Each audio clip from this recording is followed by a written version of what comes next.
Hey everybody, it's John Barrows with Make It Happen Mondays. Thanks for joining me. As you can see, I got a new little backdrop here. I've been trying to screw around with this blue jeans yet, but as far as getting it off of my laptop, I haven't figured it out yet though. It's a little bit too last minute. So you'll notice my new logo in the back, but it's probably backwards because the iPhone does it backwards. But needless to say, thanks for joining. And again, as always, just ask whatever questions you guys all have. I'm going to kick things off today with something that I've been thinking about over the weekend, and but then again, open it up for Q&A. So anybody has any questions about anything that they want to dive into. I know somebody said last time when we asked for feedback to people, hey, what do you want us to cover? And one of them was, hey, how to get meetings with executives. That's right up my alley as far as my training is concerned, so I can touch on that. But today, to get things started, I wanted to kind of talk about how to get out of a negative tailspin. Because I think a lot of us in sales, we get into this, like sales is a lot about momentum, right? I mean, it's when things are going well, it almost seems like everything's going well in terms of you hit every green light on the way to the office, people open a door for you, you get I think people pick up the phone, you have good conversations, you close deals when you didn't even know you were going to close them. Clients call you up and look for that upsell just because. So it seems that momentum is a great one that we should ride as long as possible. But then there's the negative momentum, right? Where things just keep going bad. Like you had that bad call with that client. All of a sudden that client calls up and you thought you were going to close them for the end of the quarter and they don't close. You hit every red light on your way to work, all that stuff. And this weekend kind of woke me up a little bit to that negative tailspin and what it can do. And so I wanted to share some of my thoughts on how to get out of it, right? There's a lot of negativity going on right now as far as the news and politics and a lot of different things. And so with my daughter, for instance, she's 6, I try to get her to focus on or talk about, hey, what can we focus on, right? We can focus on, I call it EAT, right? Effort, attitude, and how we treat people. That's really what you can control, and I think that's what you need to focus on when things are going bad. And try to get those little wins going in the right direction. I talk about management training, for instance. Like with management training, you talk about your A reps, your B reps, and your C reps. Your great, average, and pretty crappy ones. With your A reps, you just have to, long-term goals, let them go, over-communicate with them, right? And pretty much you got to assume that they're going to be rented space, right? So they're either going to go get a promotion because they're that good, or they're going to go find a job making more money. So you got to hold on to them as long as possible, but you just over-communicate with them and don't get in their way. The B reps, that's kind of your main job as a sales manager, is to coach your B reps to become A's so you can have a bench for your A's.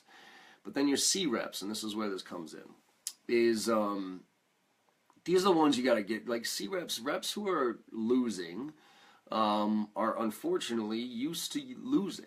They keep losing. Like the negative things keep happening to them. And so we got to flip that around and start turning that into a positive direction. Now, with A reps and people who are doing well, you set longer term goals. With B reps, you set kind of midterm goals to try to move in the right direction. And with C reps, you start very, very short-term goals. And I mean like literally daily, if not hourly. And that's how I think we can start moving things in the right direction. So for instance, if I'm having a really bad day, first of all, I want to change, do the Tony Robbins thing, change your state, whatever. But then I gotta look for those little wins. Like, hey, can this hour? Can I get somebody? Can I break through a gatekeeper? Like if of all the calls I'm gonna make, can I get through a gatekeeper? Can I get a response on an email? Can I get that client to say yes to that qualification meeting? Can I find a new, like any little thing you can possibly imagine, so that you start to move things in that more positive direction. You start being conscious of it too.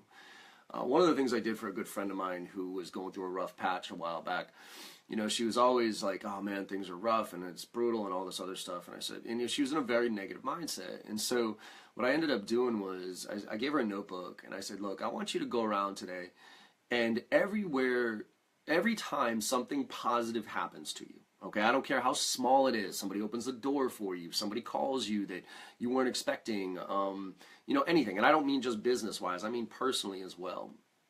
I want you to write it down in this notebook. And at the end of the day, I want you to come back and let's talk about it, like the things that happened, right? And she came back at the end of the day with a notebook filled with information. And it was all, stuff that she was very appreciative of. She got a call from her cousin that she hadn't talked to in a little while. Like, somebody literally opened the door for her. She hit a green light, all these different things. And, she ended up saying that, you know what, John, this got me to realize that things are a lot better than I thought they were. And that's really the trick, is changing that mentality, changing that mindset of everything's negative to things aren't actually that bad. That's why for me, before this election and all that other stuff, I used to watch the news a lot, at least once a week. No, I'm sorry, once a day. I would watch the nightly news from 6:30 to 7 o'clock, obviously to stay up to date on what's happening in the world out there, but also just to remind myself that no matter how bad my day is, literally no matter how bad it is, it ain't that bad. Right? I mean, I watch the news and I just thank God every day that I was born in the United States of America, for crying out loud. I'm not sitting in there in one of these war-torn countries and scraping for food and water and all that stuff. So I think it's a lot about the mentality that we have, but it's also understanding and being appreciative of what we really do have ultimately, and realizing that business, as important as it is, it's not that important. Most of us aren't brain surgeons here. Most of us don't save lives or aren't in emergency rooms. So we got to put things in perspective. So for my recommendation, for those of y'all who are coming, so here's a perfect example. It's the end of the quarter right now, right?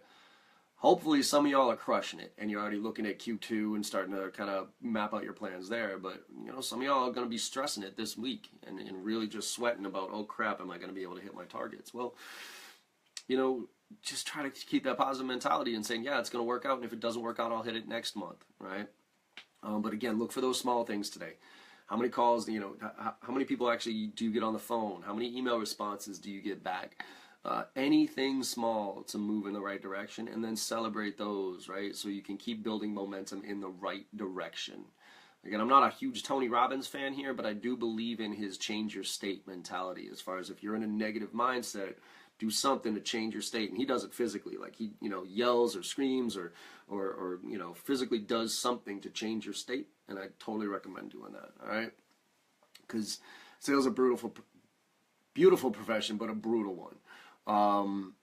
It takes it beats you up in the sense that you make 50, 60 dials and do all this work and you get absolutely no responses, or you don't hit your quarter target after you're going through all this work.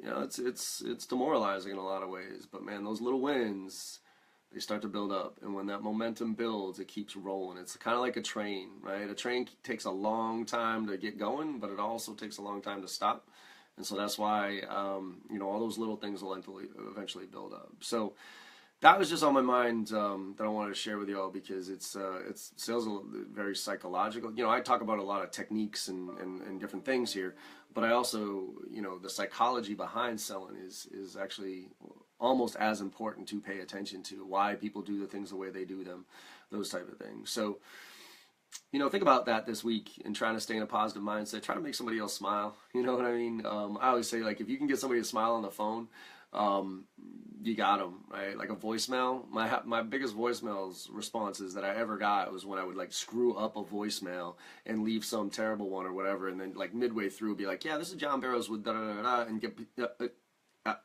look, crap. I'm sorry, I was trying a new pitch there. That was a disaster. If you got problems with this, give me a call back or whatever. I would get more callbacks with that type of an approach than with the perfect one every single time. So keep that in mind as you go through your week. Realize things aren't that bad, and try to move things in the right direction. And try to get, if you have somebody in your office or that you're working with that's going through a negative or kind of down that negative tailspin, try to help them out. Try to get them to change their view on where things are going, and let them know that things aren't that bad. All right.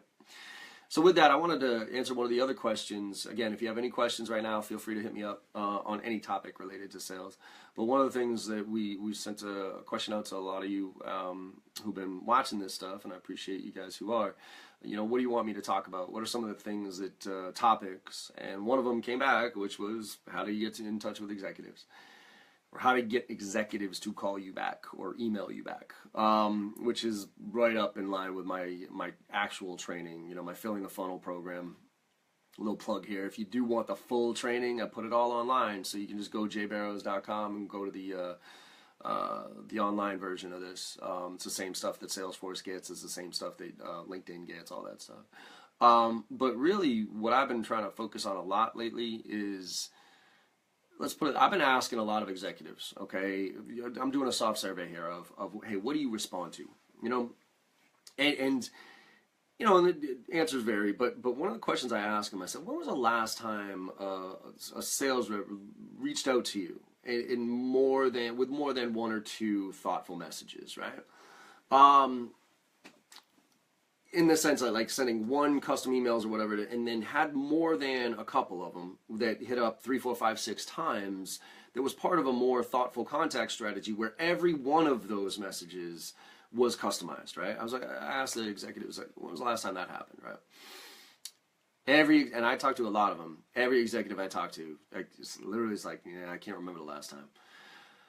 But I said to him, look, if somebody reached out to you 4, 5, 6 times within a condensed period of time, with a thoughtful message every single time, kind of pointing out something based on some of the priorities they did research on you on, or your background and value that they could bring to the table, don't you almost feel obligated to get back to them after that 4th or 5th one? And literally every single executive I talk to is like, yeah, if they reach out to me 4, 5, 6 times and it's a thoughtful message that I can tell they've done their homework and are trying to bring value to the table, I might not need what they have to offer, but I'm going to get back to them at least one way or the other. And so that is my thing for y'all to think about right now, is that so many people right now are using these sales efficiency tools, the Outreach IOs, Sales Loft, Yesware, Tout App, whatever, name one, SendBloom, name one, right? They're all using these. What they should be used as sales efficiency tools, but they're using them as sales automation tools. And what they're doing is they're coming up with these bullshit cadences that are, maybe one email that's kind of customized that shows you did a little bit of homework on me. But then the next one is, hey, did you get my first email? Then the third one is, hey, bubbling this one up to the top. And then the inevitable, and then a couple more maybe, and then the inevitable breakup email of, hey, I don't know if, 1, 2, or 3, right? You're interested and you're just super busy right now, or 2, you're not interested, take me off your list, or 3, you're stuck under a rock or getting eaten by an alligator or something bullshit like that, right? And that's what's going on out there right now. And those templated contact strategies, nobody's going to pay attention to those. And by the way, that's no different than marketing. So I'm begging you, stop doing those things, right? Because they're just flooding the marketplace with crap, and we're no different than marketing. So we got to put some thought into these. And I know we can't do that for everybody, all right? If you're selling to SMB, I get it. The volume has to be there. But at least be targeted with your approach. If you guys want to see an incredible targeted approach, I think I mentioned this in previous ones, but since some of you watch this in different versions, there's 3 types of contact strategies, right? There's the fully tailored, hey, I am on your website, your LinkedIn profile, the whole thing, right? And every single message is thoughtful and it brings a different point of value. That's my preferred, but I get it. We don't have a lot of time to do that, right? So I still want to do some. I just still want to do some. Like maybe I pick 5 a month, right? 5 accounts a month that I sit down for 2 hours, map out a fully detailed 6-touch contact strategy to, and map that all out, right? So I have this rolling top 5. So that's the tailored approach. But then there's the targeted approach, where it's based on like kind of a persona, where it's VPs of sales in the SaaS industry that use Salesforce or something like that, right? Where there's a commonality there, whether it's part of their, it's because they use a certain solution, or there's something that, it's a certain persona or a certain, industry, some commonality that I can come up with 4 or 5 different messages that speak to that, okay? Got personas, right? Because again, VPs of sales in the SaaS industry that use Salesforce have different priorities than VPs of sales in the manufacturing industry that use Microsoft Dynamics. And I can come up with a messaging that speaks to each one of those differently. And so the point here is that message, like that's how we get volume at scale without doing templated just bullshit emails. So if you want to see a great example of this, go take a look at my recent blog, and it talks about how there was, I think I titled it, the best, finally a contact strategy I can appreciate. Because this guy came at me with 5, 6 different emails. They were all targeted to me, but it was pretty obvious he didn't do any research on me. But he knew that I was in the training world, and he knew the challenges that trainers face trying to engage people. And he hit me up 5 times, and they were all targeted to me, okay? And a different point of value every single time. And after the 5th one, I responded to it, and I was so impressed with it, I wrote a blog post on it. And actually, I even said to him, I emailed him before I wrote the blog post. I said, look, I got a question for you. There's 3 types of contact strategies: tailored, fully tailored, targeted, and then templated, right? My guess is this was a targeted one where you didn't. I'm betting you might not have even wrote these. I'm betting your marketing department even wrote these. And he was like, yeah, John, you're right. He's like, our marketing department does a really good job at that ideal customer profile and profiling accounts before we send out our stuff. And so I said, hey, you know what? Tell your marketing department well done, because this is one of the first times I've seen an approach like this that I've appreciated. Okay? So go take a look at that blog post, because like I said, I was impressed. So if you want to get volume up there, that's how you do it. And to answer the question again of the person that reached out and said, hey, how do you get in touch with executives? That's what it is. It's about professional persistence, okay? And going at them with something different every single time that shows you did your homework and you're trying to bring value in some way, shape, or form. Because remember, the most valuable asset any of us have is time. So if you want my time, it's got to be pretty damn clear that I'm going to get something out of getting back to you. So in your emails and your voicemails, it's got to be obvious. That's why touching base and checking in is such crap. All right, so you got to have that reason for your call. And again, I'll keep throwing nuggets out there. That's my favorite nugget. For those of you who haven't heard this before, start every single conversation off with that phrase: the reason for my call is. All right, because if you can't finish that sentence, you shouldn't be making the phone call. All right, so let me take a look at some questions here. iPhone, got it, but it's too late. Phone. So Jay Barrow's live. I thought somebody else was. Oh no, oh, sorry, I missed it. Somebody was saying there wasn't a question though. All right, cool. So, anyways, keep talking about executives. Come with questions. How can you effectively show Suzanne, there we go. Let me see. How can you effectively show your boss that you recognize that you're not hitting your numbers, but you're making changes to hopefully have a better month, quarter? Good question, Suzanne. I think it's tough, right? That's actually where I think the hardest challenge is right now is,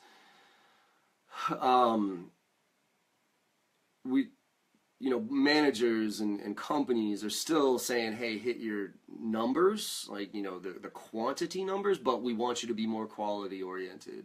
If it was up to me, I'd have, a half hour to do research and write a thoughtful, customized email and contact strategy every account that I had, right? But that's just not realistic. So I think that's the tough part with where we are right now, is that companies are still in this mindset of volume, but they understand that quality is where it needs to be, but we're in the middle here. Right? That's why you hear all this stuff about account-based marketing and account-based selling and all that stuff. It's a recognition that blasting out template stuff is just not working anymore, because it's such a ridiculous, the noise right now is so deafening. So I think the way that you can show this as a rep, and if your manager doesn't appreciate this approach, you might want to start looking for another job and somebody else who does. Excuse me. It's to show them the numbers. So for instance, say I'm your boss. This is what I used to do to my reps is 400 dials, right? I wanted them to make 400 dials a week, because I knew my equation. My equation, when I was selling for my first company, Thrive Networks, I made $400 a week that got me 8 meetings a month, that got me 4 proposals, that got me 2 pieces of closed business. That was my equation. I knew that cold, because that's all I knew when I was that young, 23, 24 years old. Was I didn't know any better, so I was just figured, hey, I'm going to work harder than everybody else, so I'm just going to make more phone calls. And so with that equation, when I hired some reps to backfill me and do the inside sales version of it, that's what I told them to do. It was 400 dials, make 400 dials. Now, because for me as a manager, I needed to figure out whether it was a quality or quantity thing, and I had to cross one of those off the list in order for me to help manage and coach you, right?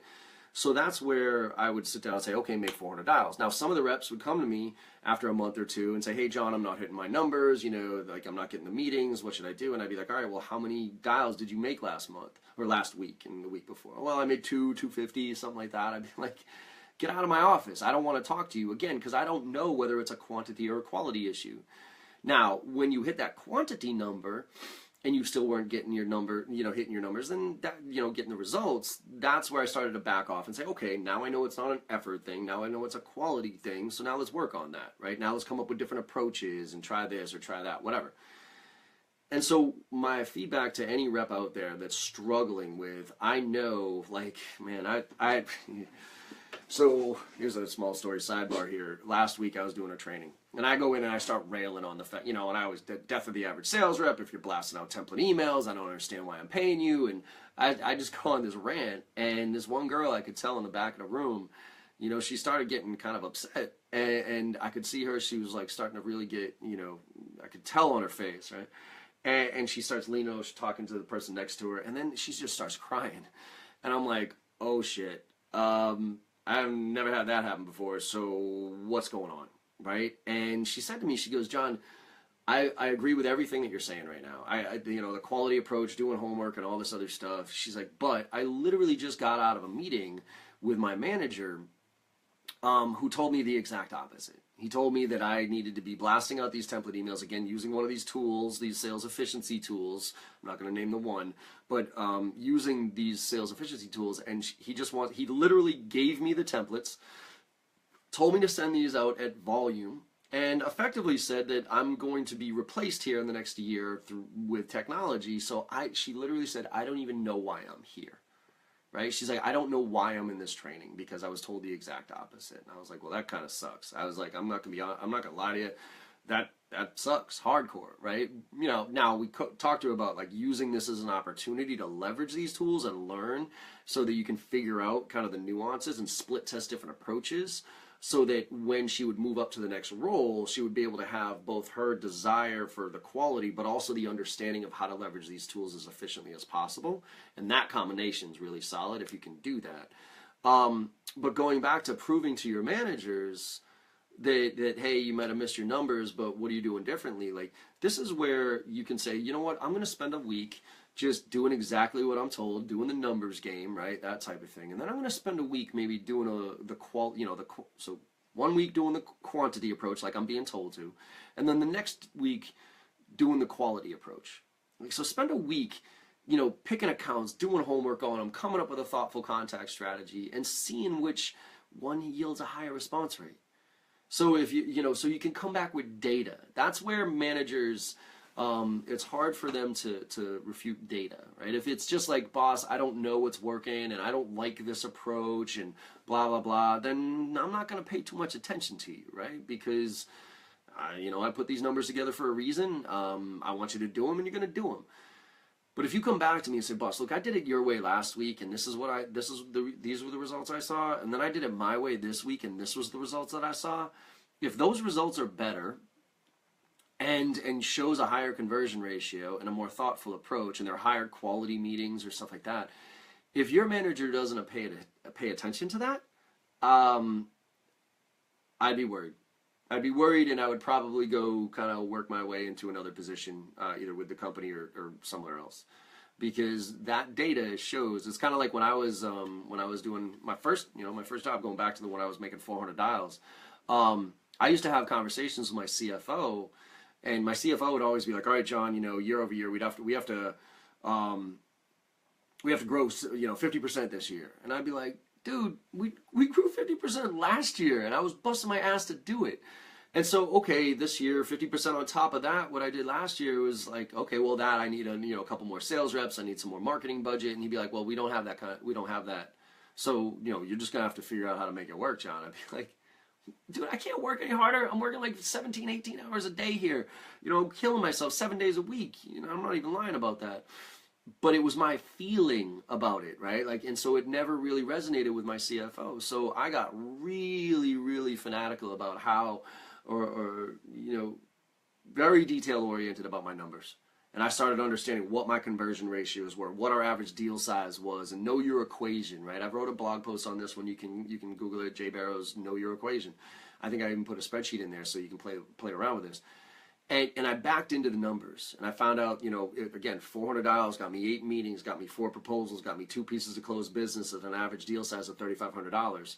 That equation allowed me to figure out how to have a very objective conversation with my manager, or my executive CFO, about what we needed. And so the next year when he came to me and said, John, we got to grow 50% this year, I'd be like, okay, well, that means I need 2 more inside sales reps, and I need an increase in about $500 a month in our marketing spend to drive those inbound leads.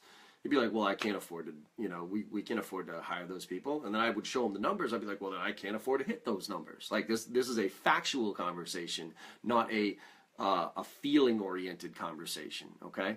So really try to understand, if you're trying to have a conversation with your manager, put it back on them. Take a beating maybe for a week or so, but do an approach your way and compare it to the way that they're asking you to do it, and come back with data and say, hey, check it out, right? What do you want me to do?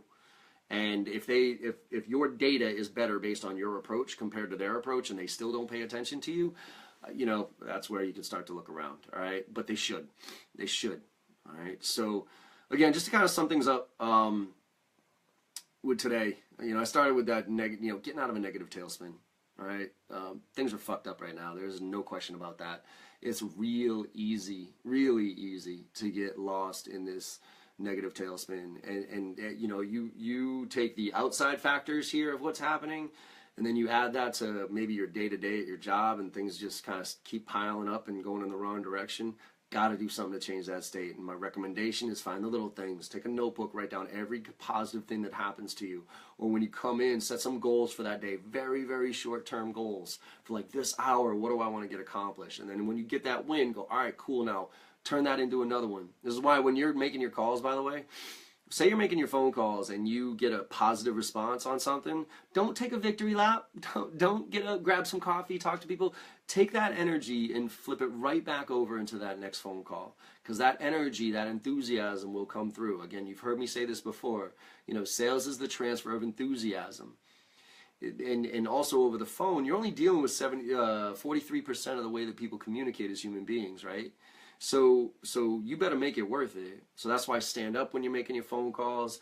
If you're having a bad day, send emails.